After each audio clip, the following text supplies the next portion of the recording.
I'm Hold on. checking. Yeah, We're I'm live. checking. Yeah, I'm live now. We're live now. Sweet. Okay. But just send it into my group as well. Yeah, let's. Okay, I mean, we can start to talk while the other guys tuning in. Yeah, Scotty was like, and I as well saw like your last podcast, your discussion. Yes. Discussion. Markus, Yes. Markus is getting known as the red hat guy. Red hat guy. Yeah, I have to keep wearing it now, bro. I was like, I have another hat here. I was like, I just gotta keep wearing the red hat. Otherwise, who I am. Dude, that was pretty Yeah, good that was entertainment. I'm surprised that didn't like fucking go crazy viral because it was like some of the most outrageous things I heard, and it wasn't satire. He was being serious. So that's why I thought it would go viral. Bro. Man, especially when he said this shit with the bathroom, you know, like 5 minutes, you know, and when I would have a daughter, I would as well, like let her run train like by 6 guys and then in the club after 5-minute conversation. And I was taking a shit while I was listening to this. I was like, man, and I commented as well. Like, Bro, it shocked me, like, because usually I'm the one arguing with guys about how women are probably more open to sexual things than they realize. Like, I just came from a debate talking about like somewhere I was like, you need 8 hours or some shit. Like, I'm so used to telling guys like, no, listen, women are more sexual than you think. Like, you don't have to wait like 5 dates and like, but I've never been in an interaction with a guy where I had to take the other stance where I'm like, hang on a second, slow down, okay? Like, women aren't bad sexual. Like, to say that every single girl is fucking 5 minutes in the bathroom, I'm like, it felt weird. And then for him just to like say it and say that his daughters would do it and say that he'd prefer like a 6 over a 9 and like, bro, at some point in that conversation, I was just sitting here like, is this real? Verbal diarrhea. Like, dude, I wouldn't even accept like a part 2. I know they want to see probably a part 2, but there's no point in doing a part 2. That's crazy. He's already like set in his ways. I don't think there's any changing that. No, I mean, there's zero changing him. I mean, he's so deluded. But I mean, for his audience, even though someone said it was bots, it probably just is his audience. Like, if you saw the comment section, right? So many guys like agree or basically like cope the same way he does. So I think honestly, there's probably like guys that are a little bit halfway in between. And I already had that. Like, there are already guys that have joined our program that were like, "Oh, I saw you on blah blah." Nice. So I think like the benefit of like those guys that maybe started seeing some of his content that are like, hang on, this guy, his wife's going to cheat on him. He just wants a 6. He doesn't think you can actually do anything to change a girl's mind or change how maybe I don't want to be a part of that. So I think for that purpose, it's good. But yeah, Scotty, I agree. Like, there's zero change. He's never going to change his mind. He's stuck that way. So yeah, actually, I take that back. Actually, if it drew like a lot of his people over to you, then yeah, do more of them because he was trying to make a pitch to like join Bad Boy or something like that, but apparently it didn't work too well. You know, yeah, no doubt it. At the end, it was funny. It was like, you join my group, and he's like, come join my group. That's pretty much it. Like, yeah, no, I was commenting like, do I need 7 hours as well for his daughter? Like, killing 2 birds with 1 stone. You know, everybody's always like, yo, Pat, chill. You have to listen to other people's like opinions as well and views. And man, it's not a discussion. I was thinking, you know, if Markus is saying 2 + 2 is 4, and Scott is saying 3 + 1 is 4.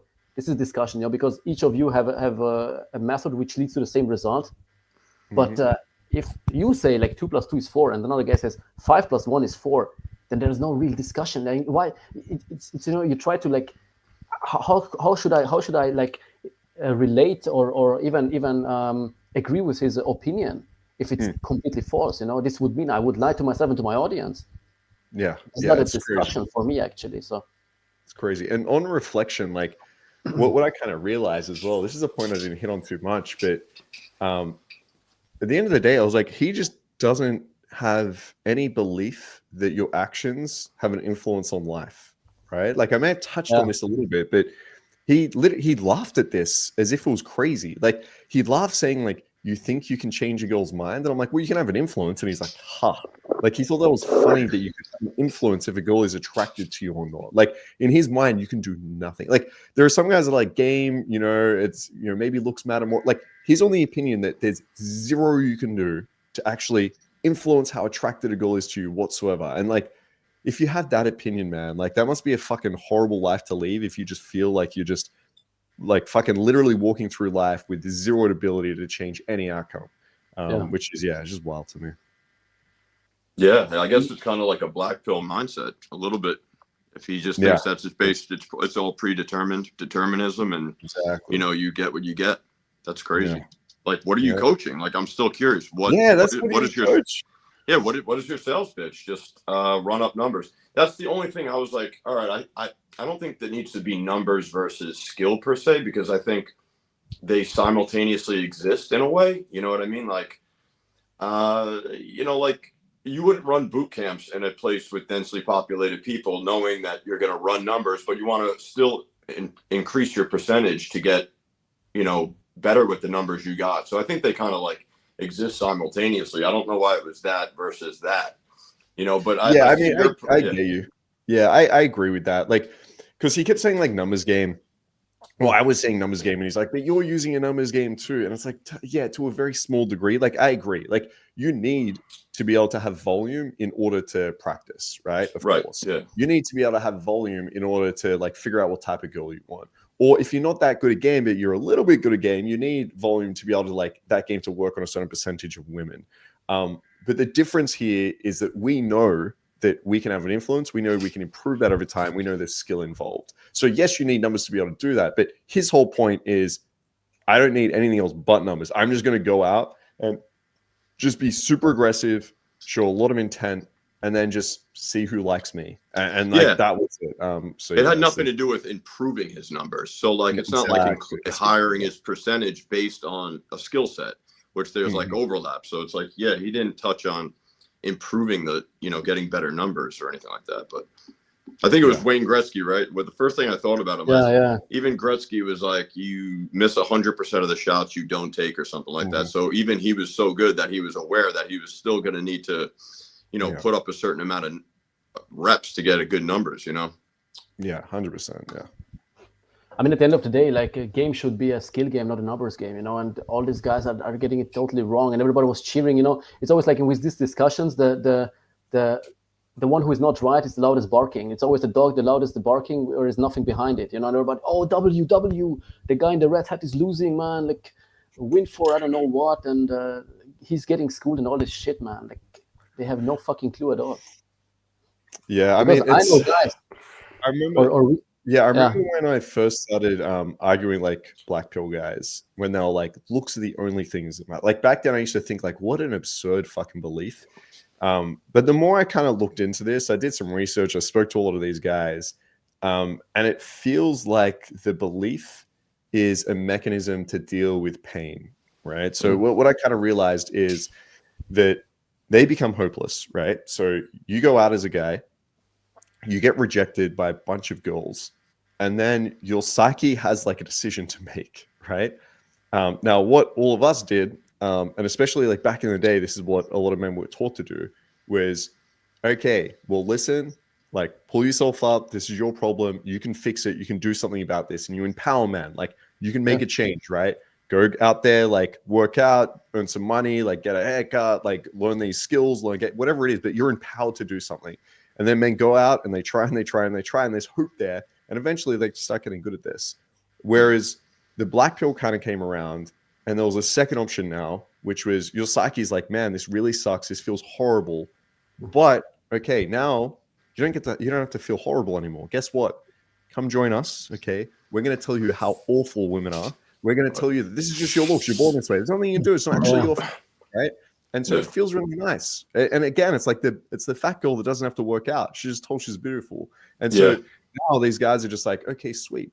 And so then there's the black pill that does that. And now there's like this, mode one, I think Michael Sartain calls it, right? It comes from a book, but it's now also these guys that kind of just feel like, again, I have no autonomy, like this is not in my control at all. I just go up and I show intent. And if the girl's into me or not, it's fine, but it's got nothing to do with me. I don't have to feel bad for myself. And so it's just another cope. And that's why you see so many guys in the chat that have probably had absolutely zero fucking results, that are sitting at home being like, yes, I would never give my power away to women. Yes, I would never have a 30-minute interaction with her.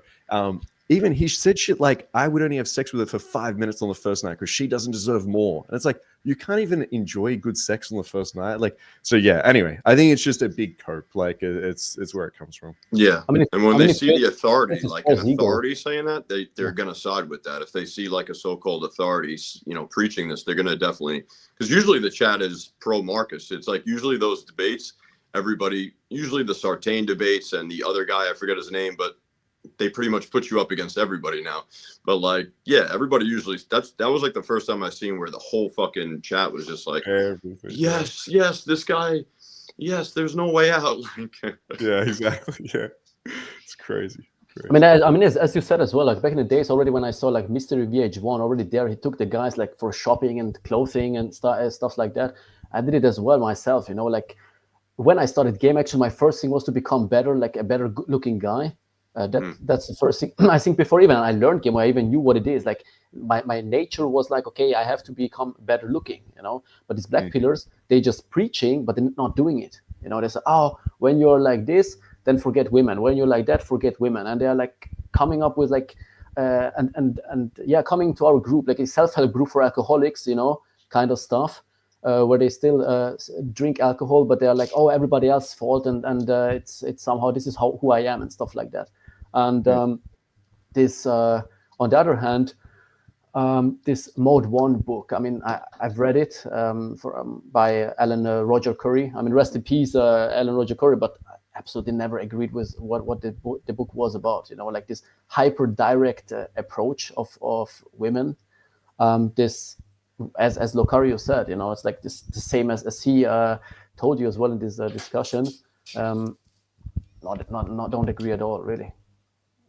Yeah, because I think there's a time where because I think I've read some of the comments, like a lot of people thought like, oh, this is indirect versus direct game. It's like, well, no, because I think sometimes direct game can work. I think sometimes you can use that tool of going in and showing intent early, but you need to know what you're doing and you need to know what it is.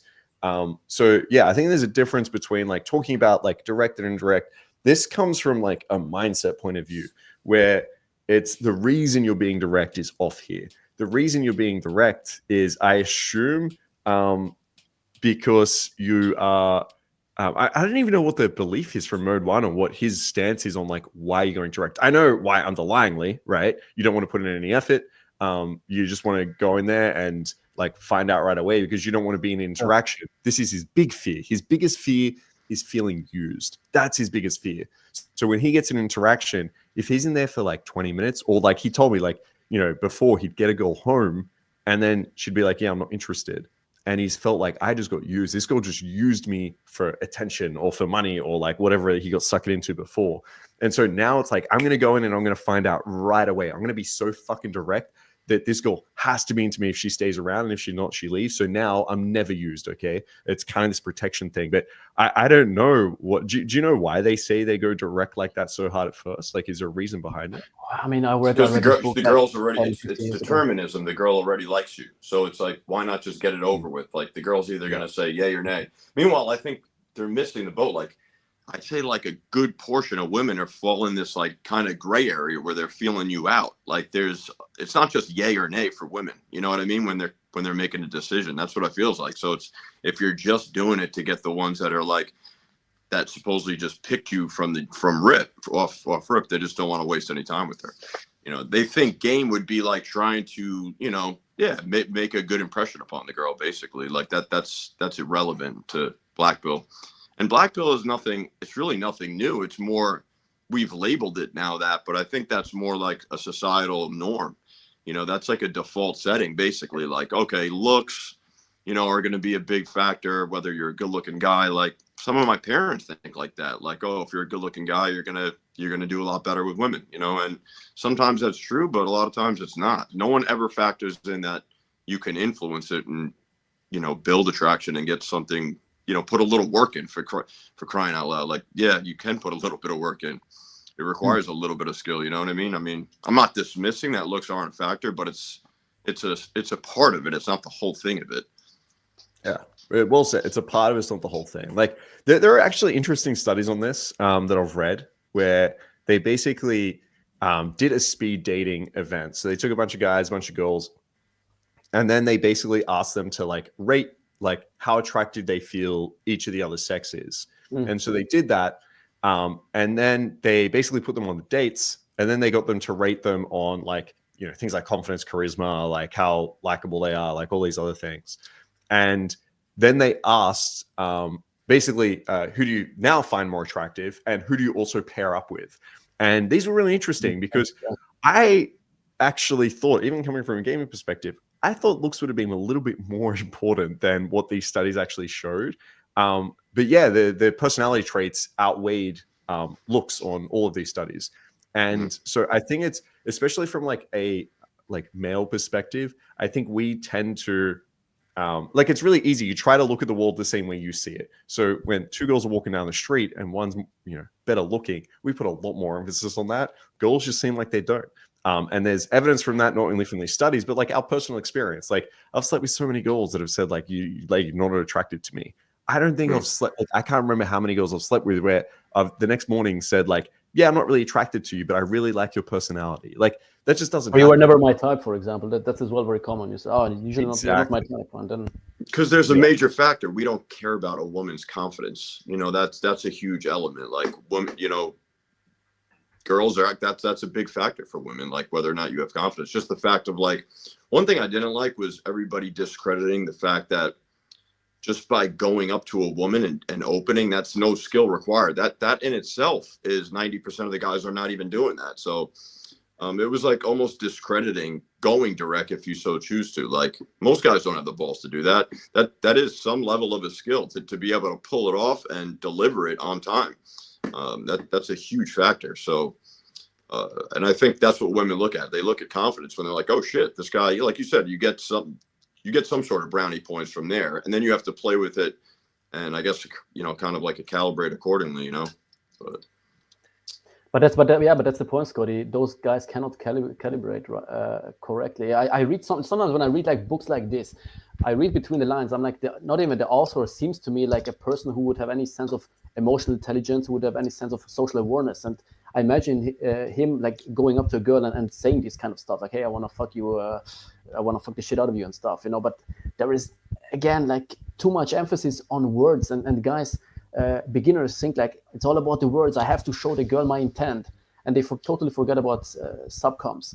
They forget about exactly this. I mean, when you go there with your hands in your pocket and your voice is like all nervous and you're stuttering and your body language looks like shit, and you say, "Hey, I want to fuck the shit out of you." She's thinking like, "Where's the hidden camera? Like, is this a joke or what? Like, get the fuck out of here."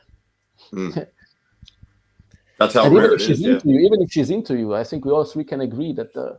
I mean, we are not really the ugliest guys here, actually quite the opposite. But there are girls, of course, who are already from the start very attracted to you. The body temperature is already above the roof, you know. And still, sometimes and that's what I said in one video, she has to cool down her own body temperature because she doesn't want to feel like a slut, you know, when she's already like all over you. And this is what happens to some guys as well if they have a girl like this, and suddenly the girlfriend pulls her away, or she's for example saying, "Oh, sorry, I have to," or "I'm going back to my friends and dancing with my friends," or get myself something to drink, or even, for example, like uses verbal like pushback, you know, although she's highly attracted to you, and later you're gonna pull her even, but she has to cool herself down, you know. I don't know if you experience things like this, or girls like this, or situations like this, but want to hear your opinion. Yeah, and I think sure.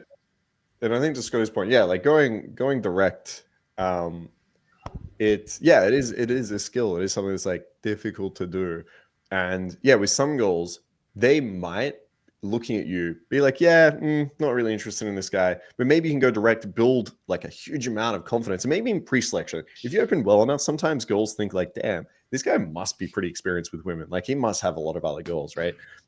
So there is that, but yeah, there is a limit to this, and if girls are used to getting open quite a lot, it's just not going to be enough to get over that hump.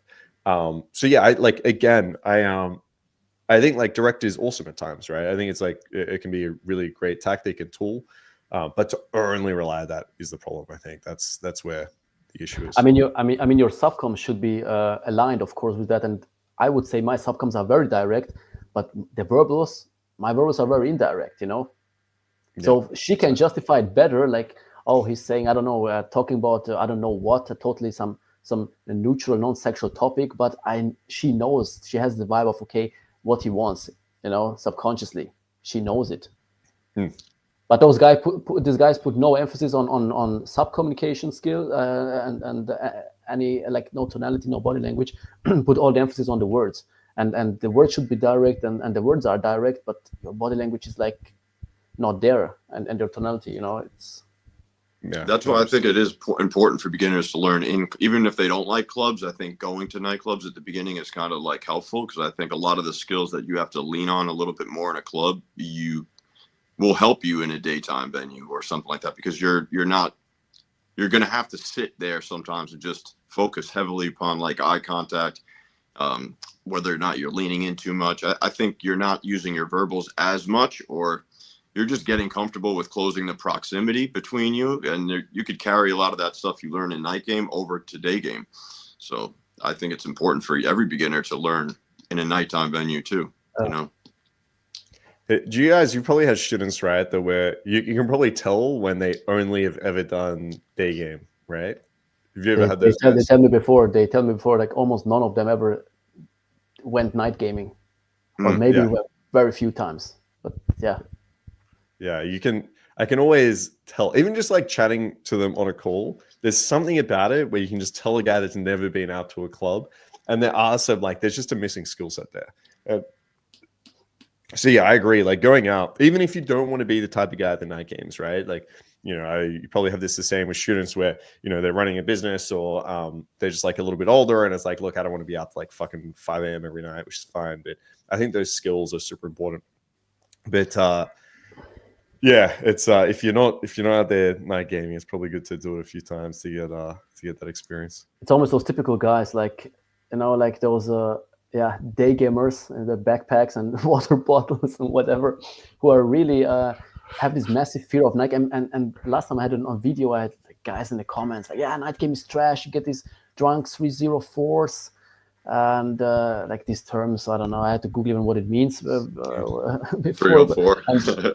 Yeah, and all this kind of stuff, And basically, they're making just self excuses of, I suck at night game. That's the only thing they want to say. Because yeah, if you go to particular clubs and bars, those backpack tourist bars, like a vomit, like where the floor is sticky and stink of vomit and shit. Of course, you're gonna find those girls who are there, like, every single weekend, and trashy girls. But there are many, like, bars, elegant bars, like really, really high-end bars, where you have to wear a shirt, have to wear a suit, and you will meet a whole different group of people there. And you don't have to be out till 5 a.m. 4 a.m. Those bars are closing usually like 1 a.m. or something, or maximum 2 a.m. But until midnight, you can do it. Even if you have I worked as well full time back in the days, and I went as well three times a week out at bars and clubs. Yeah, you can find, like, there's this misconception that there's just, like, low quality girls going to clubs or some shit. But as you said, Pat, you just find the right places. But even, man, like, don't get me wrong, bro.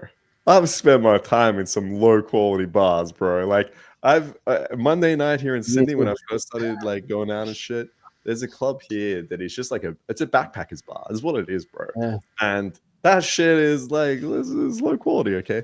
But even there, sometimes, like, I've met some of the hottest fucking girls at that place.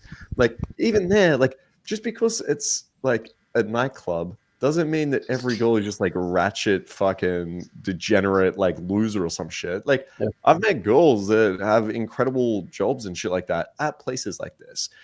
So yeah, I think, like, just thinking to yourself, like, because I'm sure these guys that say this, like, oh, the clubs about, I'm sure if they met that girl, the exact same girl during the day, they'd be like, oh, she's amazing, she's really cool. It's like you're letting the environment. That's what I said in the video. Yeah, the exact same girl. You're running, like, your game on, like your solid game to get her number during the day. 5 hours later, she's gonna get pulled in the club. The same girl is going out. Like, it's 2024. It's not back in the Middle Age where girls are not allowed to go in clubs. Every girl is like, oh, the streets are like, in daytime you have these nice girls not going. Everybody's going out. Come on.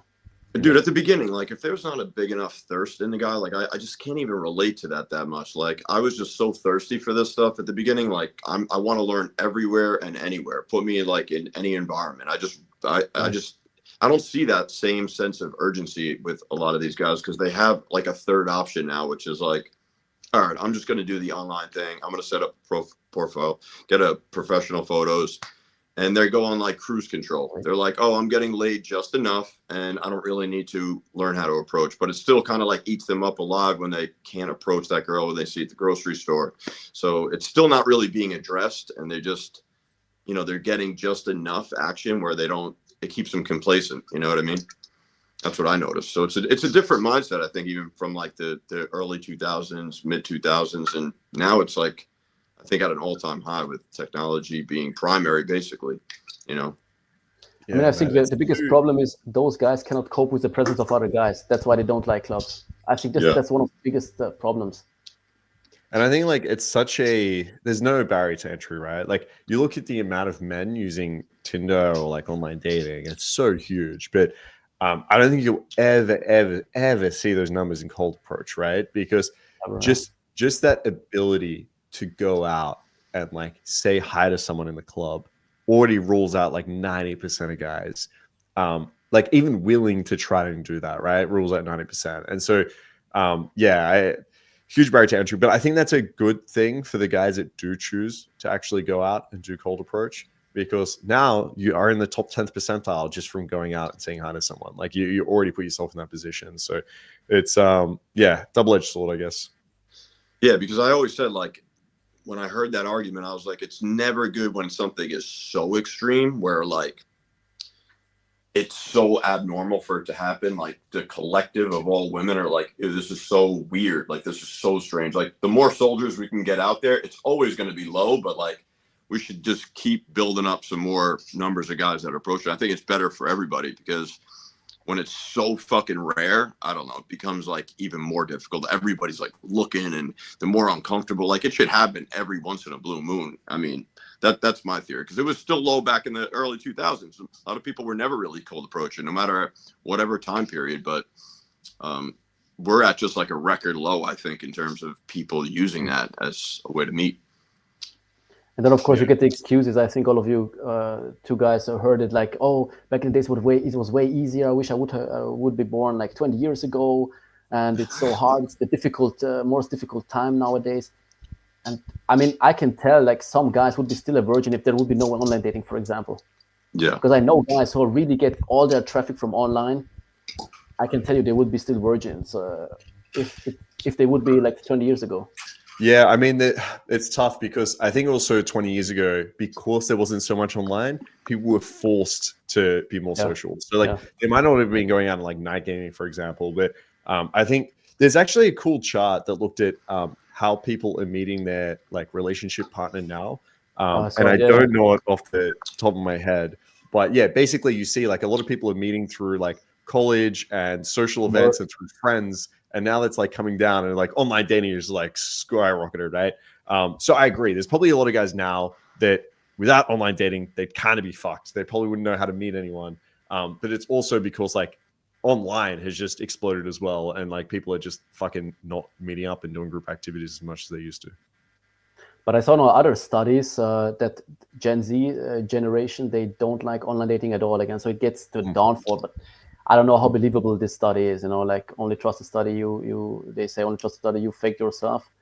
So but there is the revenue, I think, or at least the stock price is, someone correct me if I'm wrong, but is going down actually. Oh yeah, Tinder Bumble, Tinder online dating. So and there is growing like as you said, frustrations from both men and women. Like there seemed to be like this peak period, especially during COVID, where everyone was like loving the idea of like, I can meet someone, this is really cool.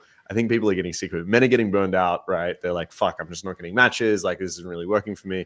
And women are probably getting burned out as well from just like shitty dates. I'm sure they just got a lot of dates with like fucking, at least that's what that's anecdotal, is just like speaking to girls. But it seems like there's becoming a drop off, and it's probably going to like equalize a little bit again. But I think moving forward with how strong, as you said, like Gen Z is spending online, I think it's inevitable that there's going to be a lot of online dating.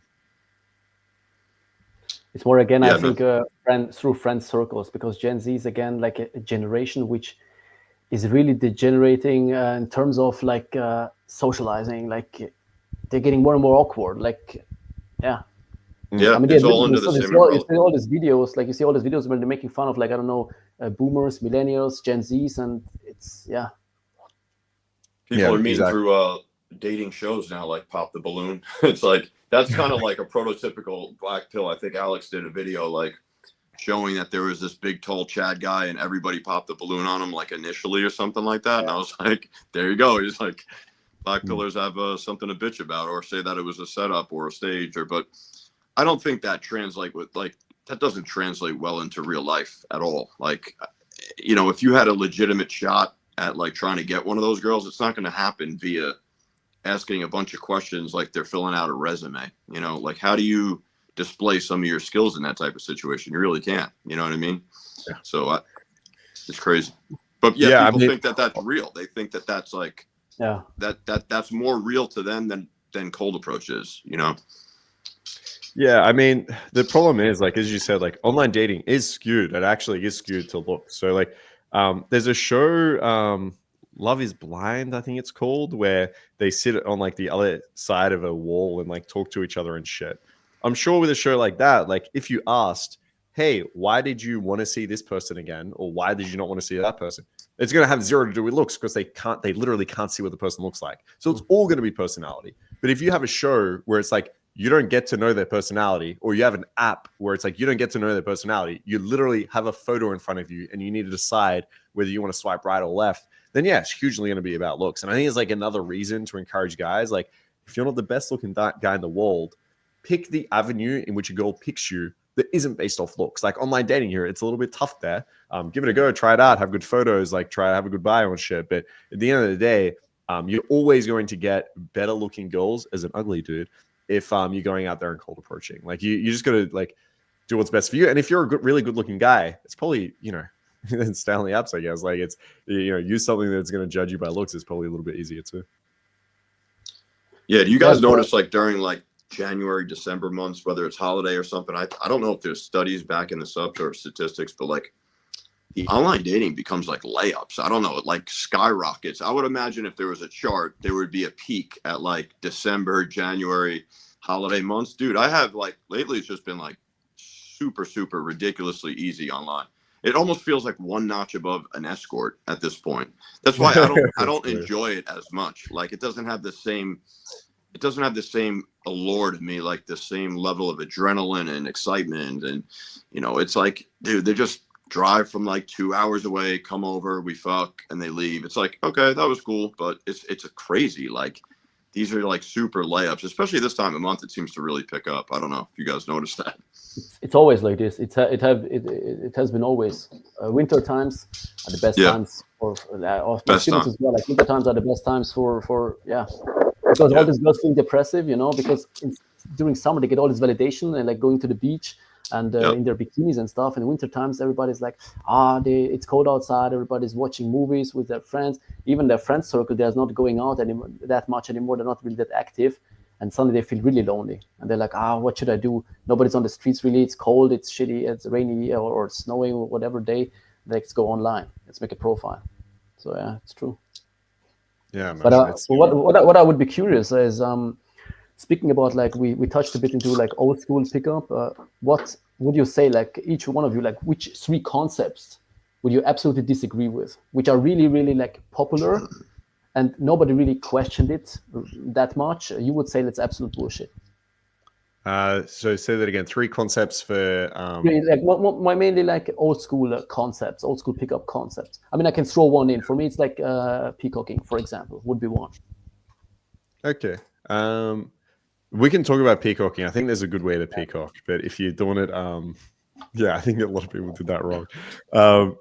I think probably DHV stories is probably one I disagree with, or I think you need to be careful about. Like the way it was introduced, at least through mystery or what I saw from that, is I have a lot of guys coming to me where I might listen to the infield or they'll describe an interaction, or maybe I'm like coaching them, and they've just started talking to a girl and then like, all right, let me tell you about this one time where this thing happened, and they'll just go on this diatribe. They'll just talk for like so long, and it's just really. And at the end of it, the girl's like, "I need to go find my friends." And it's like, "Oh fuck."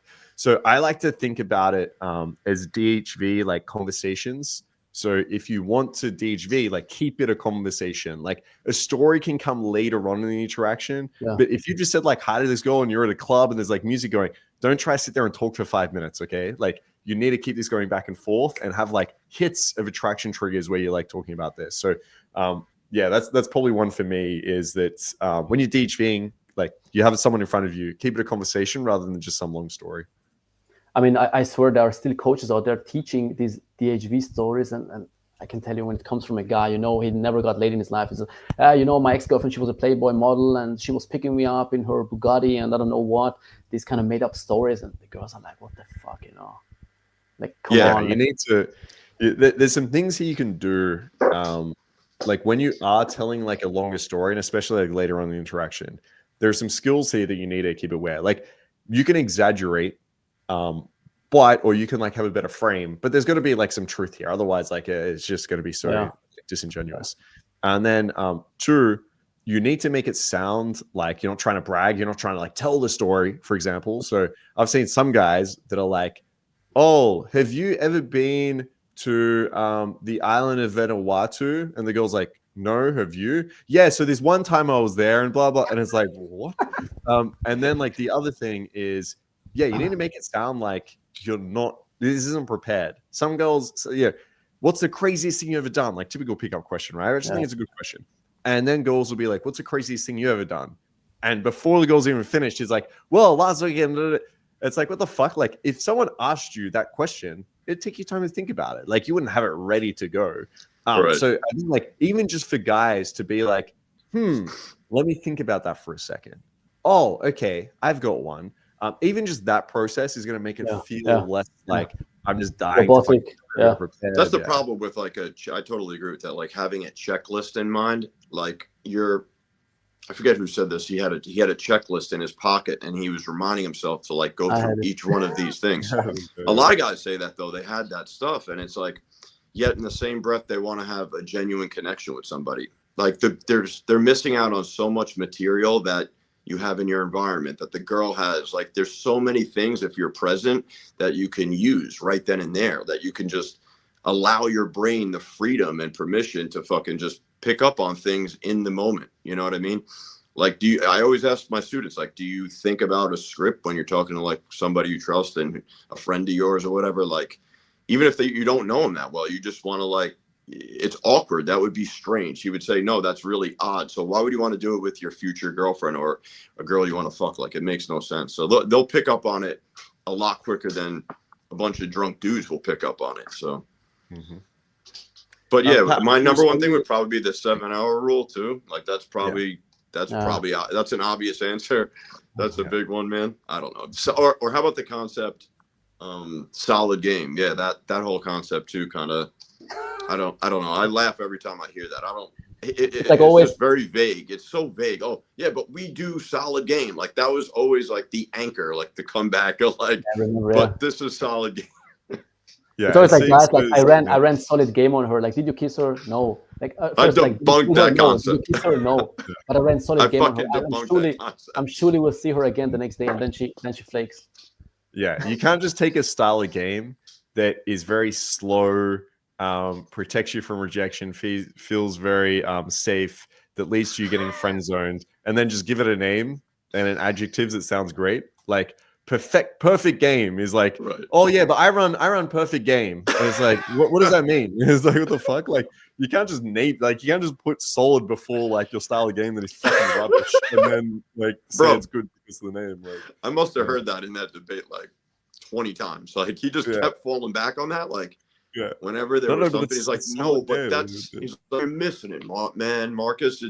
We do solid game. Like we need solid game. It's the most optimal solid game." Dude, it's so funny. Yeah, I'm just gonna start calling the game perfect game. That's they'll just call it that. So good. I mean, I don't even know that. Is that in the mystery method? I never heard that expression, to be honest with you. I'm not like a theory junkie whatsoever. Like, I don't know if they use that term in the pickup book or whatever, but I've never heard it before that guy was saying it, to be honest with you. But he said he's Mystery's assistant coach. Yeah, I think I know it from like the RSD days back in the RSD Oh, okay. days. So it is a common pickup. Yeah, but you know what I hate? Like I hate like when coaches come up, like brand new coaches, and they come up with a model. They just try to reinvent the wheel, and they just come up with like Turbo Blaster 103 and I don't know what, like basically, and the same concept somebody 20 years ago already came up with, but they just name it somehow. You know, it's like the same we're talking about. I don't know. Some easy concept, and they just name it like a vacuum cleaner brand.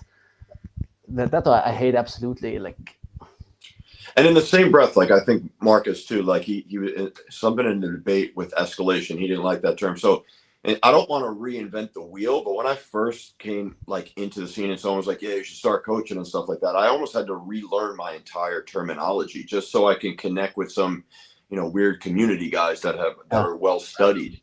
You know what I mean? Or else I won't reach those people if I don't get like kind of familiarize myself with pickup terminology, escalation. I don't remember even using some of these stuff, but they've been introduced to me. And now I'm like trying to, make sense of it and explain it, properly.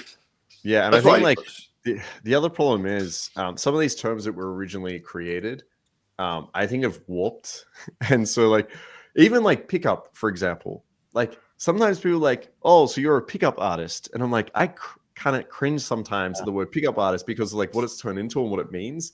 Even as I said, like DHVing, sometimes I feel like guys are like, oh, I'm DHVing. And then I have to clarify. I'm like, hang on, when we say DHV, are you trying to do just like some one long story that you've like memorized 5 minutes of? Or do you just mean that like in the conversation, you're trying to like, throw in things that are going to be attractive? So it's like, yeah, sometimes I guess, I can understand why you might want to like change a term or like mix it. But then you have guys that are just marketing, right? They just take like the one thing that we all understand what it is. Like you could have something like doing a direct open, and then someone will call it like this new term or some shit. And like, hang on, so you're just doing a direct open. And so yeah, I think it's there's probably a little bit of a mix of both there, but I can understand why you might want to get away from some of the terminology that's a little bit like associated with cringe now. Another concept would be for me, as we already mentioned a little bit, this try hard way of building comfort. You see like often guys who like so try hard, like in clubs or whatever. What's your favorite color? What is your favorite destination? Where are you going on holidays? They so like try hard, like because the danger is, especially with those guys, this try hard comfort building. On the one hand, totally neglects the sexual tension. They totally forget to build attraction, to hold this sexual tension somehow, and then they get themselves into the friend zone. It's like, oh, it's a nice conversation, but I have to go. Yeah, and totally forget about all the other layers of even physical escalation, all the other stuff. I don't know how you see. Yeah, I think people, and this is probably from mystery method too. But yeah, like for me, this is another example. I don't ever use the word comfort. I never use that when I'm talking game, because I think it is so misunderstood. And I think what happens is people don't have compliance, right? So they're in an interaction and it's not going well. And most of the time, I would argue it's probably going to be attraction and then some underlying concern. So what I mean by that is the girl's just like not into the guy, or she's into him, but now she's thinking, I don't want to be a slut, or like, I can't go home with him, like my friend's here or some shit, right? But I think what guys do and what they're taught is like, if this isn't going well, there's not enough comfort. And so what I need to do is I need to basically like have a friend zone conversation. And that like never fucking works, obviously. You just end up in like a friend zone. And so I think like the amount of times, and I like to use the word trust instead, that you might actually need to build trust is pretty low. Like women probably a little bit too trusting, but I think like there are times where a girl might say like, oh, all you want is sex, or, you probably never want to see me again. Or maybe like she feels a little bit insecure, like, hang on, you seem really cool with a lot of girls, like why me? These are the times where I'd want to build like a level of trust, or I might want to soften myself. But yeah, this idea of like just building comfort is like the solution to everything. I think is like really off. And that's why, yeah, like in my coaching, I try not to use the word comfort, even though, yeah, there are sometimes you need to build comfort with a girl. But I just avoid that term because usually what it means is just guys friend zoning themselves. So it's another one I try to like avoid. Yeah, I don't use that term at all. What these guys should do is like actually taking a step back, as you said, and then again try to go 2 steps up on the compliance ladder to test themselves, But that's the only thing with comfort. Just take a step back and try to be normal, because as you said, like comfort is always like I think a better word would be trust, concern issues. But usually trust. There's always one line. Yeah. Oh, I'm not the kind of girl, or you want we don't have only this with me, whatever. But then as well, I'm looking for her actions. She's coming with me, but she brings in this line without stopping. She still comes with me, She's just throwing this concern. Then I know, okay, is it a token objection or yeah. We have a question from Markus here in the chat. He said, because I don't see any comments. Fuck. Wait, Markus, you're on live too, so you got your own comments or whatever? That's no. This is on Pat's. I don't see my comments, man. Like, yeah, I don't see them either, bro. Damn. Yeah, for some reason on StreamYard it's not showing any comments here, but on your actual channel. So Nicholas said the Three Kings. Marok said, have you guys gamed together? Have you two gamed together? I haven't gamed with either of you guys yet. No, I never gamed. I just saw you in Barcelona. We just had a quick chat. That was it. Like I was with some group of girls, and then Markus and ditched the girls. That's it, man. Yeah, bros are the host, right? Yeah, always. Then it's come along. Okay. Then comment on Patrice O'Neill advice. Have you guys ever heard? I think again, he's a comedian, but no, he's a comedian. He was a comedian. He died, but he died. Yeah, never heard of him. Oh, yeah, I know. David Swift, like my business partner, he has a lot of good things to say about Patrice O'Neill. I've only seen some clips. The guy seemed like he was fucking super confident, but he's like a big fat dude, and it sounds like he just understood women with a couple of clips that I heard. So I'm sure, like, just based off that, I could probably say like his advice is probably better than the average dude, but I just haven't seen enough of it to comment on it. But was he an author or something? Like, was he in the 70s, 80s? What era was he in? I have no idea. I've just seen clips. Like he was on a talk show. No, I was thinking the 2000s, 90s, 2000s, okay. More like But yeah, he like actually maybe I saw one clip. I think I saw one clip of him. This was years ago. I think I broke it down on like in my mastermind. But yeah, he was like chatting to a girl, or it might have been on the phone even. But yeah, just his like pure confidence, his framing. I think he had some like sexual authority. He's talking about sex and shit. Pull up a YouTube montage of him. Whatever. But yeah, Pat, I'm curious. Like you said peacocking, which I think we're going to largely agree here. But yeah, do you want to talk a little bit about that? And I mean, all the things I'm talking about. Of course, I lived as well, or I tried myself. That's why I can, of course, give an expertise. My personal view on it. As I said, like I went to clubs where like t-shirts, I don't know, with like flower power t-shirt kind of stuff, like all kind of like colors, almost like this rainbow flag shit. And I always got like the hardest shit test. Like girls are like, is this from the women's section, and guys as well, or guys, or gay guys coming over and shit like that. I was like, what the fuck? Like, do I like give away the wrong vibes, or what's wrong here, And or haircut back in the days. I can pull up a photo if I find it. Like, it would be a funny one. And girls as well, like, who cut your hair? It's last century, whatever. And I never knew what to say. That's the problem with peacocking. In peacocking, if you're a beginner, you mostly suffer low self-confidence. You have no confidence at all. You have low self-esteem. And if you get things like this, it totally crashes you, and you don't have can come up with a witty, cool answer, and you cannot really hold your frame. And that's the biggest problem, I think, with peacocking. You stick out, but in a wrong way. You don't want to stick out in that way, and you cannot come up with anything. And then often when I went home, and sometimes weeks later, I came up with an answer. I was like, fuck. Sure. But that's a good point. I think that's actually you shoot yourself in the foot, with those kind of things. Yeah. Yeah, I think that's a good distinction. If you're new to game, okay, you're not very confident, but you probably don't want to stand out at all. All right. You probably want to like try blend in as much as you can, so you can go around and practice a bunch of opens without being like oh, that's a guy with a flowery shirt that just got rejected 10 times or some shit. Yeah. And especially if you run this numbers game, then you will get recognized, like. Yeah, 100%. Yeah. And I think if you are like super confident and experienced, you probably do want the attention on you. Like if you're having good sets, good interactions, but you probably want people to be like, oh, that's the flowery guy shirt that like has all the girls around him. Yeah, that's a good point. I didn't think about it that way. I usually think about peacocking as you want to be able to stand out without lowering your value. Okay. Now, yeah, you could wear like Mystery wore the hat and shit. Like you can get away with it if it creates a better perception. I think for Mystery, right, what it did was it, for lack of a better word, created some mystery. It was like, hang on, this guy is walking around with this crazy shit. I think he was seen as like this eccentric, like famous magician guy, which kind of suited him. But if I was to walk out and put a hat on there, like, what do you do for work? And, back in the day, I was a nurse. If I'm just like, I'm a nurse, there's like, well, you just look like a fucking idiot right now. Yeah. So, yeah, I think like with peacocking, my best example of this was I wore a shirt that just said salsa instructor. And I would go to a Tuesday night, like salsa club. And it was a bit of a mix. Like there was some like people salsaing kind of at the end of the club. And then like, it was also just a really popular venue. And I would just wear that shirt. And so it didn't look silly. It didn't look. And girls would come up to me, a lot of these South American tourists, like, oh my God, oh, salsa instructor, blah, blah. Now, I can't dance, okay? But, oh, can I dance? I'm like, my leg's sore, Markus, whatever it is. You do the RSD spin. Dude, I didn't even do that. But like, they would, I would just get so much compliance from these girls because now I was like the authority of the club. And later on when they asked me about it, I'm just like, it's just a troll. Like, my ex-girlfriend got this for me or some shit. Or like, a girl got this for me. Like, it's whatever, it's fine.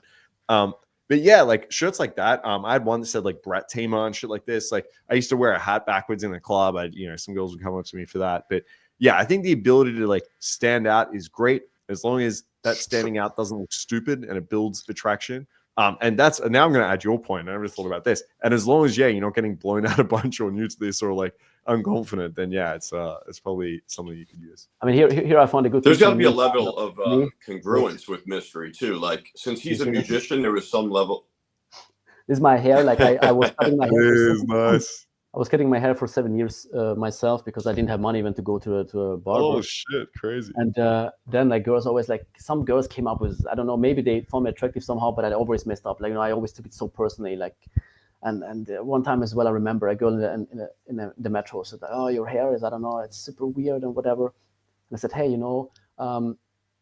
Then I started with the story. I was like, yeah, my little cousin, she's 6 years old. She always cuts the hair off her Barbie dolls. And my aunt is so mad because she ruins all the Barbie dolls. And now I let her cut my hair, because, and then she was like, son, he's like, wow, it's so cute. No, sorry, I didn't mean it like this. I was like, yeah. Blame it on your family. It's awesome. Yeah. See, like, I think when you're just blindly taking it from some other guy to be like, yo, put on that peacock, put this on. You just want to stand out. Like, that's the wrong way to go about it. But if there's some level of congruence, like if you find out what that guy's interests are, or he might not, but like there should be like the mystery thing. Like he was a magician. It fit well with his look.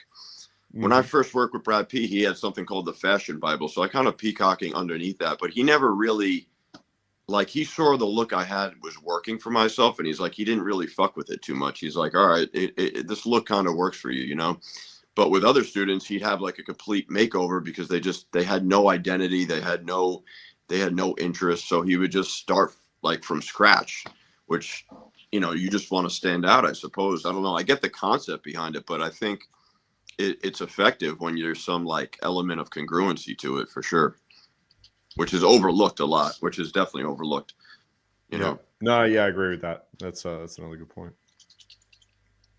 That's another thing with these debates. A lot of times the whole, like, just to backpedal a little bit, it's like this versus that game, this game versus that game. The whole thing is like no one's mentioning there. I guess there would be no debates if they just brought this to light about like a good game would be like some just calibration. You should be fully equipped to pull when necessary or to, up the ante when you see that, like being able to read social cues. That's a huge thing. So like, I remember Alex said to me one time, he's like, oh, you have very sexual direct game versus more my game. And I'm like, that's not true. I could play that. I could play that way too. I'm like, it's about, calibrating accordingly and seeing what the girl's giving you and being willing to go here, willing to go there.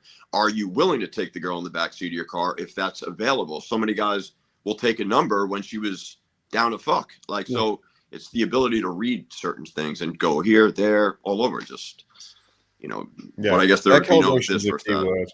Yeah, I think calibration is the key word there. Like you have to be able to realize when like what you're doing isn't working and you need to change strat here. So if you go in super direct and then it's not working, yeah, you might have to like pivot here, speak to the friend, like pull back a little bit, disqualify.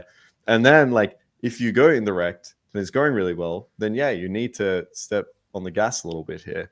Because like women, is like it's obvious statement, and women are different, they're gonna react to you differently. And I've lost interactions from doing both. I've lost interactions from going in too strong and the girl being like, this guy just like wants to fuck, blah, blah. And I didn't do it with concern. Then I've lost interactions for not being quick enough. Okay. I've lost interactions from sitting there thinking like, yep, I'm going to run. What is it called? Solid game, right? I'm going to like take my time here and blah, blah. And like I remember interactions where I lost that shit. And so, you got to be able to realize where I'm at in this interaction, what the girl's actually looking for, and how to move that forward the right way. This guy Brad, who I worked with for a while, like Brad P, that we talked about, he would have a special category for like, oh, okay, so you put this girl in the slow track. Like he knew about that stuff. Like even back then, he was like, okay, this girl belongs here in this category. Okay, yeah, you may want to hit this girl up if she's like flaking like once every 2 weeks and put her on the slow track if needed. Like, so he understood that. He was a very smart guy. He definitely knew his shit. We have a question from Nicholas James. He said, hey, I'm on the spectrum, autism, that is. What's your guys' experience with this type of students? What's your experience with this type of student? Someone on the spectrum? That's autistic? Yeah. Autism? Yeah. He's my student, so I know him. That's why he's asking the question to you guys. So, I don't know. I'm not too sure. Yeah, I mean, I've had some experience with guys on the spectrum. My brother's actually autistic. It's a funny story. I got that motherfucker laid back in the day. I think depends. It's a spectrum for a reason. Depends where you're at on it, right? Like if it's extreme, then I mean it's really, really tough. This is like being like, hey, how do I game as like someone that's like fucking really ugly as fuck, right? You I don't know, you got like fucking toes coming out of your face or some shit. Because it's for what's the lack of a better word, for a girl that isn't autistic, like having a conversation with someone that just doesn't read social cues whatsoever is really difficult and not very attractive. So if you're at that level, it's going to be really tough for someone. But I doubt you're there. I asked like, where are you? No, he's not that much. I mean, I know. Okay, there you go. Yeah, but if you're someone out there that is, has a little bit of struggle reading some social cues, there's a little bit of disconnect there. That can be learned. A lot of that is something that a lot of guys face, even if they're not on the spectrum or have autism. So I think just following like a structure can be helpful. Having some practice reading social cues and getting feedback from a coach, like a girl did this or said that, what does that mean? So you're actually able to like link them up and apply them. And then, all the other principles of game, if you follow that, you should be fine. I mean, I had one guy who was really, really, really on the end, the other end of the spectrum. Like he was like, hey, Pat, we can do it like this. You just send me line by line. If I go up to the girl, she says this, which line, like really like as a man, game doesn't work like this. Like he wanted to know, like there are a million answers to what is she working? I'm a teacher, so what follows then? What she's like this. I cannot help with this. Like this is really on the extreme. The thing is as well, I checked many studies on autism and stuff like that, and of course there are more men than women who have autism. Women who have autism, both, but also women who have autism are really nymphomaniacs. Guys, don't misunderstand. I'm not saying, hey, you should game now. All right, is there any autism nuts? Let's get out there, boys. All right, this is where we need to be. Let's go. Late. Honestly, man, my advice to somebody with autism would just be run solid game. Just run solid game. Just run solid game. Yeah, agreed. That's so good. I love it. The thing is why it's recognized. Well, why it's recognized, I think, more with men and women, because when you grow up as a man, if you're not outgoing, then you're already something's weird with him. But if you're shy, she's like weird. She's like, she's maybe just shy. It's like if you're socially awkward, she's more like labeled more as she's just shy. Yeah. You know, whereas a guy's like, oh, something is weird, like he's weird, like he's not outgoing. Yeah. Very true. Yeah, it's a huge difference. Some bias there for sure. So we have to screen for autistic girls, guys. Yeah, right. Get on it. Yeah. Autist game. I will bring it out. Yeah. New program. Combined with solid game. That's it. I mean, I have one more concept, I think, but there I think no, I don't think all of you will agree, but I would say like isolating, this forceful thing of like some coaches predicted this really like you have to isolate by any means, you know, that I don't see it this way. For me, if you are really like socially aware, if you engage the friends in a proper way, I mean, I had as well tons of situations. I never had to isolate. The girls disappeared themselves, the friends, you know, it's like solved at the end of the day because they knew, okay, what the girlfriend wants. They knew as well, okay, my girlfriend is safe, and they just disappeared, you know, because I engaged everyone in there. And you don't have to like also like, I mean, there are some coaches, I don't want to drop names because I don't want to have a video against me, like, but, you know, like forcefully, like you approach a girl 5 minutes, you have to like isolate her, like drag her away from the group by all means. Dude, it's all marketing. Everything that we even say coaches, you know, like it's all a marketing ploy. Because like you said, most dudes want this to be like a very robot's like, okay, 1, 2, 3, 4. If you do this, now's the point to isolate. Now's the point to do that. Now you do this. Now you don't do this. You know, I would say calibration trumps most of your do's and don'ts, you know, for the most part, because it might be necessary right now to pull away, depending on, you know, you actually have to live it and, you know, live in real time and see what the hell you're getting. You know what I mean? But if you're going based off what this coach said, you're going to miss what's happening right in front of you. Oh, shit, I missed it. Like a lot of guys don't even pick up good IOIs because they're so focused on what to like say next and shit like that. It's ridiculous because we're so dependent on having a crutch or like, oh, but the guru said this. So, you know, I can't do that. Yeah. Yeah, I mean, I agree with the isolating thing. Like, this is probably something I've changed in the way I coach. Is when I first started out, I was going to say a big fan. I don't know if you can be a big fan of isolating, but I would encourage a lot of people to be like, okay, you're at this point in the structure. Okay, like get away from the friends. All right, like I saw the friends as much more harmful to the interaction than they actually are, and so I was like, yeah, quick, like, you know, get away from the friends. We can test compliance here. We can get them moving to different parts of the club. We can see like she's willing to, you know, I think there are a lot of benefits for that reason. There are a lot of benefits to isolation, but they shouldn't outweigh the risk.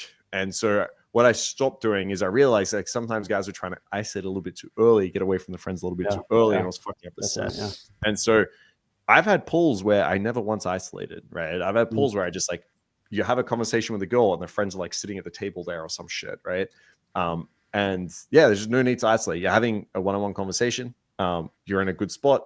The friends can see her and they're right there. Like sometimes there's no reason. Like this girl's down. Like there's no point to like. Sometimes I hear guys say like, "Oh, take him to another venue because it feels like it's a blah blah." Oh like, my which god! is true, oh right? I guess there's like that's a big one. That's a big. Yeah, I mean, there's truth to this, right? Like if I have a night out with my guy friends and we end up at like 3 or 4 bars or some shit, and then we come home, it does feel like we did more that night. Like there is something about like there is a principle at play, but just because a girl felt like there was like more happening doesn't mean like she's gonna fuck you for that reason. So it can add a little bit to that. But like my argument here would be, you're much better off just staying in that one spot, building attraction, dealing with concerns, just pulling. Like that's such a bigger variable than it is like worrying about like desperately moving it from like one venue to the other. And I think like it ends up and like you just extend the night when there's no need to. Like sometimes the girl's just ready to be pulled. Like sometimes guys I hear like do dates where like you go on a date, the girl's into you, and they're going to like 3 venues over 4 hours. I'm like, bro, just pull. So when it comes to like isolating, I think there are some benefits there, but you should just realize like why I'm actually isolating. It should not just be like a step in the sequence. You should know why you're doing it and what the advantages of that are. And it shouldn't be it shouldn't just be like a desperate, I have to do this. I mean, cases, for example, if you want to, I don't know, let's say you want to make out with a girl, want to kiss her, and she's like, oh, my friend is here. No, I cannot make it in front of my friends. Okay, in those kind of situations, those scenarios. But here as well, like Or you just have to figure out the girlfriend. Like, is the girlfriend like single? Is she looking as well for a guy? Hook her up with some guy, or whatever. Or is she anyway okay with the situation that her girlfriend is picked up and she's fine, or she has a boyfriend? So you screen for that things, of course, during the interaction. Yeah, but Pat, you have to understand, like, Mystery said he runs errands with girls, so that's the way we got to run this, no matter what. You run. Did you hear that one? That would be one that I debunked. That he said you have to, like, that's a great first date, is to run errands with the girl. Take her on errands with you, like, so she builds up more memory with you in certain bar hopping. Yeah, but you can shoot yourself into the foot, because I used to do this. I'm just fucking with you, man. I know. I don't think it's a good idea. I know, but the problem is guys don't know. That the problem is you have to be so careful with words, because guys are like, oh, but Scotty said this, and Pat said this, so I will do it. Like, I will do push-ups now in the club because they said it. Right. No, you're right. Because I'm debunking following, like, you could be just missing that in front of you. Like, if the isolation thing, I did it like at the beginning when I was trying to get girls into my car really quickly, and I just wanted to just practice that really quickly. Sometimes it was necessary to break her from the herd, so to speak. But, like you said, if you ran solid game, you don't, the friends will give you their approval, and then boom, there you go. You don't need it. Because it depends on the emotional and emotional mood, much on the emotional mood. When it's on the peak, you're pulling, of course. But let's say the bar is closing, at like 1 a.m. and she's ready to be pulled, and then you suddenly, oh, let's go to a club. Again, the emotions are you shoot yourself in your own foot. You get into a new venue. Emotions are completely different. Suddenly there are other guys, maybe, I don't know, approaching her or picking her up, and you end up with your dick in your hand, or with your hand and dick alone home. So yeah, this is not a good method to do with this bar hoppings and location hopping. Agreed. All right, we have Sexy Alan says, my man Pat, Lone Wolf, and Mr. Kino himself. Let's go, guys. Kiss close strategies / techniques ? I mean, I can give you one. What I used to. What do you say, Mr. Lone Wolf? Who the hell's that? I think that's me. Oh, that's you, Mr. Lone Wolf. Oh, okay. I think so. Yeah. You read that. Yeah. I got a few names now, but what I'm doing is like negations, which means like I'm saying, hey, don't look at me like this. You're totally confusing me. I don't even know what to say to you anymore. Those kind of things. And it's like, oh, what do you mean? Because a negation is like basically you're telling her not to do something, and she does. It's like, hey, imagine a blonde girl in a bikini. What you're doing automatically is imagine a blonde girl in a bikini, kind of stuff, No, you're absolutely right. That's a great technique. Yeah. That's the way I build off, of course, sexual tension. But there is no kiss close technique like itself, like no words I'm really using. If you do everything, if you build the sexual tension up by kino escalating, by deep, strong eye contact, by speaking slower, making more pauses, all those kind of things, 90%, as I said, non-verbal game, then you don't have to say any technique or any word or any line to kiss her. You have to, of course, it helps to be close to her, not the other side of the table, because, then it's weird, but there's not really technique or line I'm using, except this kind of negation lines. Yeah, I like the negation lines. I think they're great. I don't know. I'm always hesitant when guys ask this question. It's just like, I just want to preface it by saying you probably just shouldn't be trying to like go for the makeout too much, or like making it a big part of your game. I think like a lot of guys just do this for like a sense of validation. They want to get like a kiss close. It kind of reassures them where they are at in the interaction. But the problem is, like, every time you do this kind of check, it does come off as a little bit needy. Guys enjoy it a little bit too much, more than the girls typically. So rather, like, in terms of technique, if you are going to do this, I think it's really important to make sure it's a tense kiss, like it's a very sexual kiss, not just like, oh, I'm enjoying the validation, holy fuck, you're gonna go kiss me.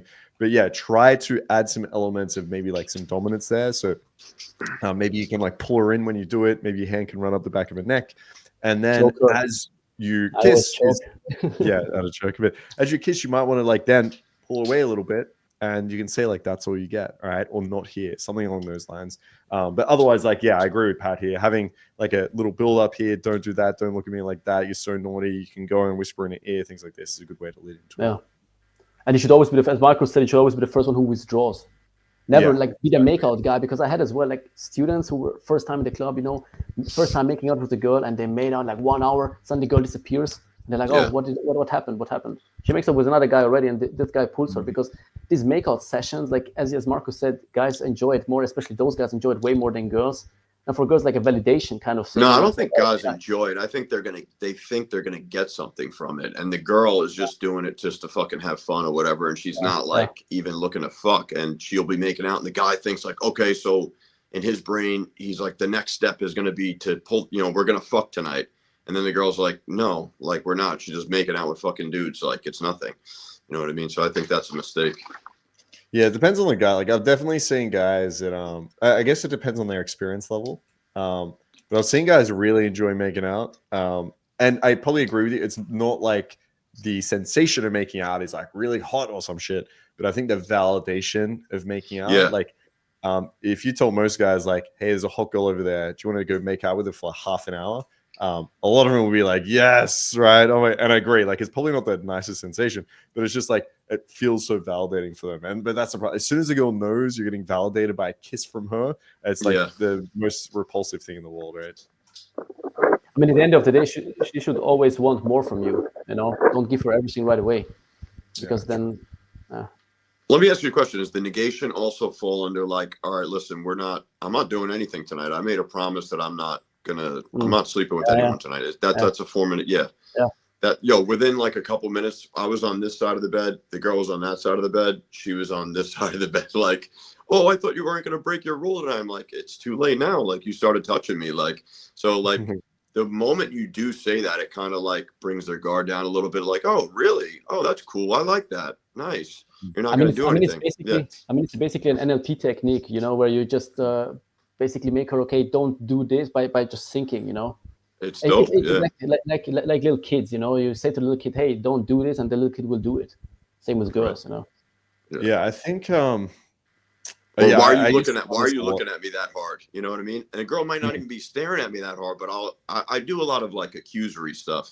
Yeah, I guess that's a big part of my game. I'm accusing them sometimes if they're not even doing it, and they're like, and they actually buy into it too. Like, wow, do you always rub my hand like this all the time? They're like, oh, I'm sorry. Yeah, wow. Like, and they start doing it, like, or staring at you. You accuse them for staring at you, and they start doing it, or they think that they were doing it even when they weren't. That's the purpose. Yeah.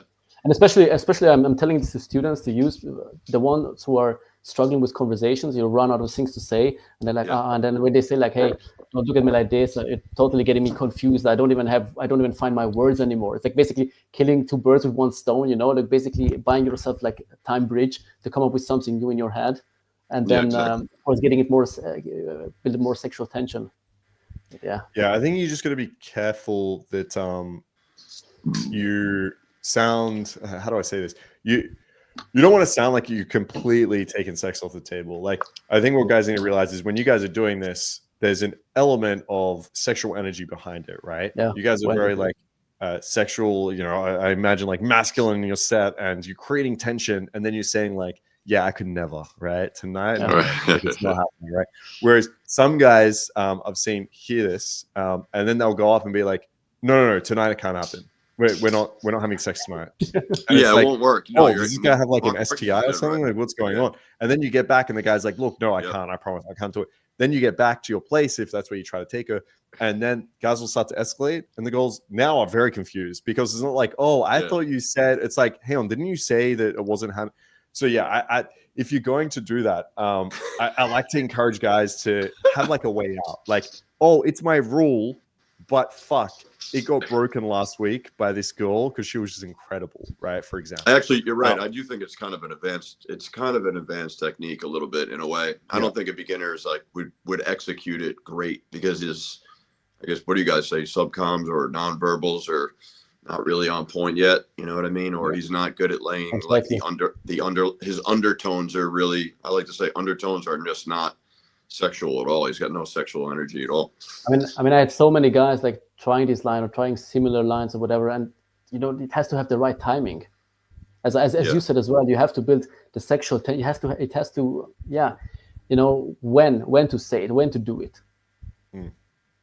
Yeah, because I love dirty talking in the negative, right? So like the girl's like, oh, I'm not sure if I can tonight or some shit like that. And you're like, yeah, of course not. Okay.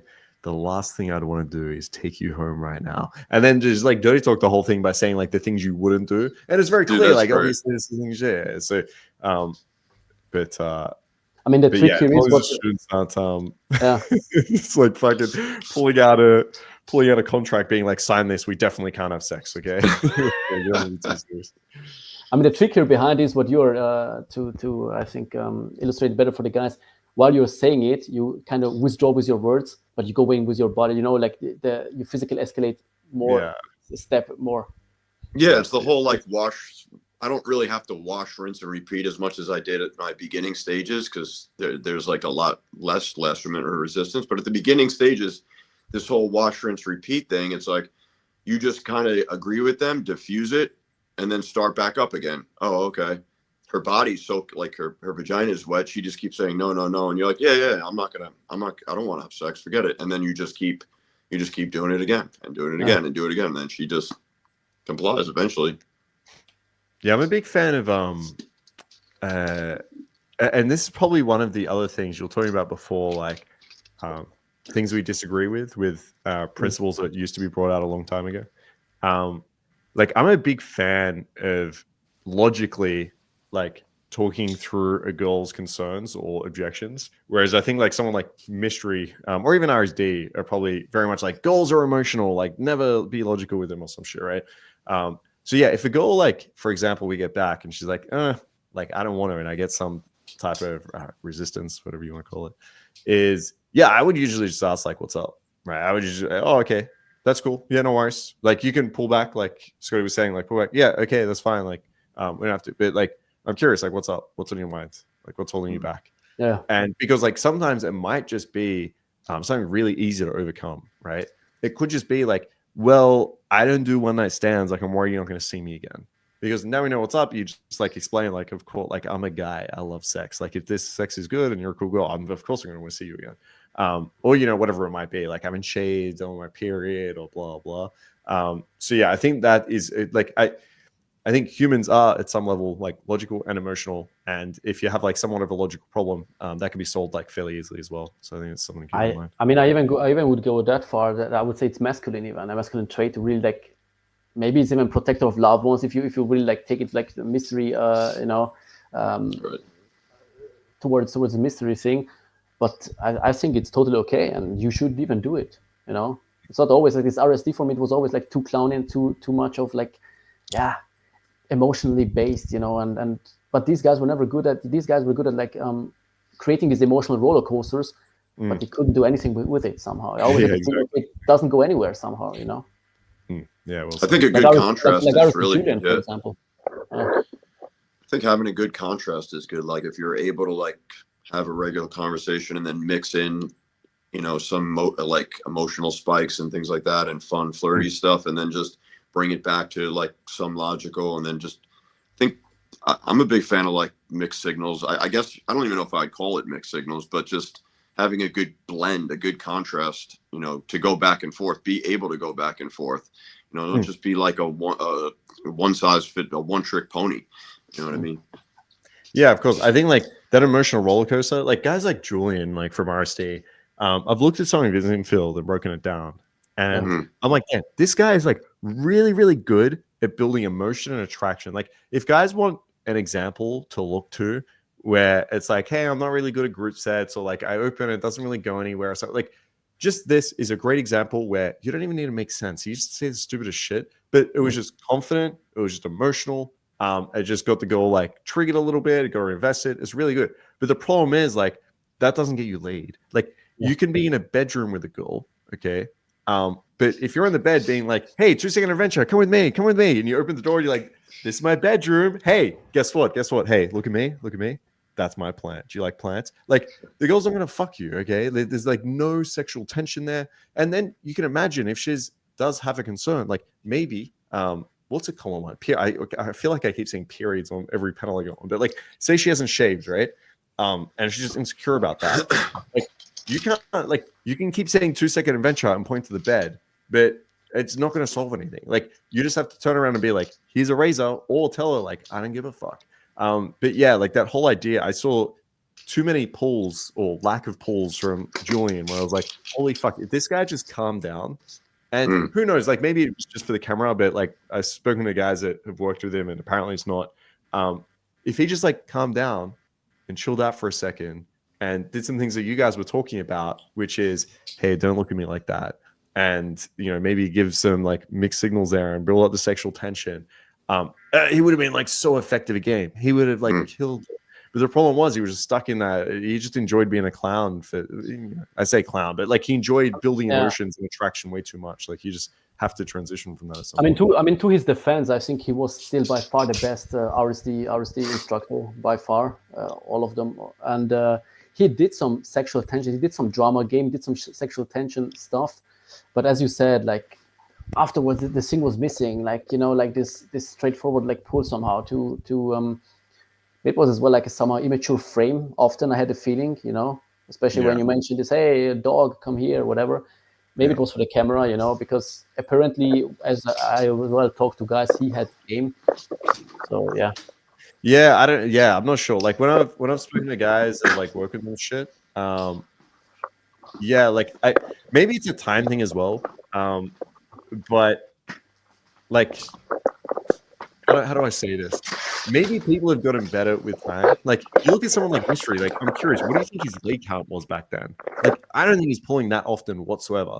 Someone like Julian, again, like I don't want to be like the leg count guy or some shit, but it doesn't seem like he was closing that often at all. And so yeah, but I guess like whereas like now, for example, like some of my students, I'm sure close more than Julian. But yeah, I'm not sure if it's like a time thing or.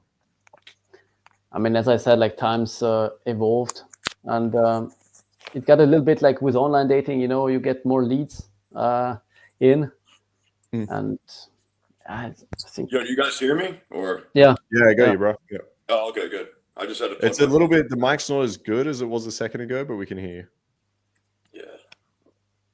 I'm so old school. I don't have anything to charge my phone without. Scotty, you have to run solid game on us, so we accept you. Like. Because I can't do you guys as good either, but this will do for now. Yeah, all good, man. All good. Scotty, you have a question. Markus, you want to read? Yeah, Scotty. If I hold a girl's arm and place it around me, is that more effective than me putting my arm around her? What do you think from your experience? Calibration. I don't know. I think they both could work. I mean, you could probably pull both of them off. What's more effective, whether or not you touch her or she touches you, or you put her hand around your waist, is the question? Yeah, place it around me. Yeah, you just said place it around me. So yeah, I mean, honestly, you could do both of them. I don't know which one's more effective. I don't even know if I have the answer. I would say, it depends. It really does depend. I know that's not a good answer to probably doesn't like that, but I would say it depends. Yeah. Happy days. Yeah. I mean, that was as well. I think I read it from like the mystery method. Like mystery said, like take the girl's hand and put it on your leg. But as I said, here it doesn't matter often. These kind of things, like who has kind of more power or who is like more attracted and kind of stuff. It's like those simple things you put too much weight on, I think. And if I have my arm like this, or should I have my arm like this versus that? It's not. It doesn't. It just. Game doesn't really work like that. This or that. Like what's, you want to be like in the moment, like just experiment a little bit, try it, and then go to this, go to that. You can do both. I mean, very easily try both. Yeah. If you're vibing with a girl and you put her hand on your dick or something like that, I mean, it could work. It's a good move. Like you could do that. You could put your arm around her. Yeah. Awesome. As I said, like let's have some closing questions or closing words. I would say typically I do touch more than actually putting the girl's hand around like on me, but I would say that's more common in the beginning of the interactions for sure. That I'm doing probably most of the touching initially, but then towards the end, it could easily be me putting her hand on like a part of my body or whatever, something like that. I mean, as a question was like, should I do it like this or should I do it like that? I just now it just popped up in my head. Like, the way, like for example, kissing, going in for the kiss.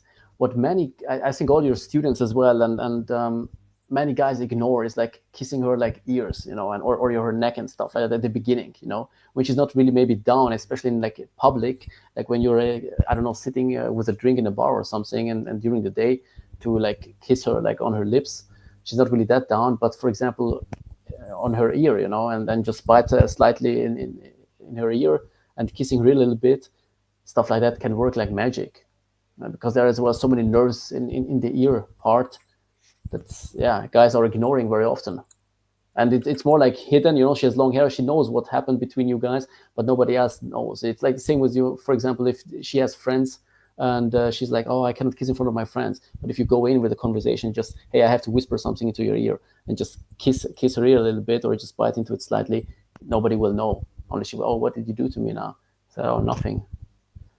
This kind of stuff, you know. Yeah. Nice. All right. Anyway. Any other questions for us, Pat? No, I don't see anything here. No. Yo, so I don't Markus, have any questions myself. 3 o'clock in the morning or something? What time is it over there? Oh, for me? Yeah, no, it's not too bad. It's it was 7 a.m. start for me, so it's cool. Early start, but not as bad as I think we agreed at 4 a.m. And I had to manage 3 different time zones. I became like an expert, really. Like I was like Eastern time, Central European time, Sydney daytime. Yeah. Like for me, we made this happen, man. This shit was fun. It was cool. Yeah. That was fun, man. Yeah. That's dope. Yeah. Thanks for having me on, man. Yeah. I will do with Alex, by the way. Alex, Ultimate Man Project. Yeah, he mentioned. Yeah, you're doing like a. I just don't know. I have to come up with some questions and stuff. So yeah. We will not do it live, but we will. Are you not doing it live? Okay, let me send you some questions to ask him then. Just throw them in at the end, but act very serious, and we can troll him a little bit. Okay. We're like, so why is Mark better looking than you? Is there a reason? we'll come up with some good ones. All right, I'll send them over. Yeah. Yeah, Markus. Are you guys related? Is this your brother or something? Who's Alex? No. You said Alex. Alex, I met in like 2016 or something, bro. Like ages ago, and then we gamed together for a little bit. Then when I started a company, like we started together, and then we've just been like best mates since then. So pretty much your brother is what it feels like now. Yeah, that's awesome. That's good, dude. Yeah, all right, boys, thanks for having me on. Appreciate it. Yeah, thanks as well, man. And wish you a happy Christmas. Yeah, you too, man. You too. Merry Christmas. Okay, see each other. Bye, man. Later. Cheers.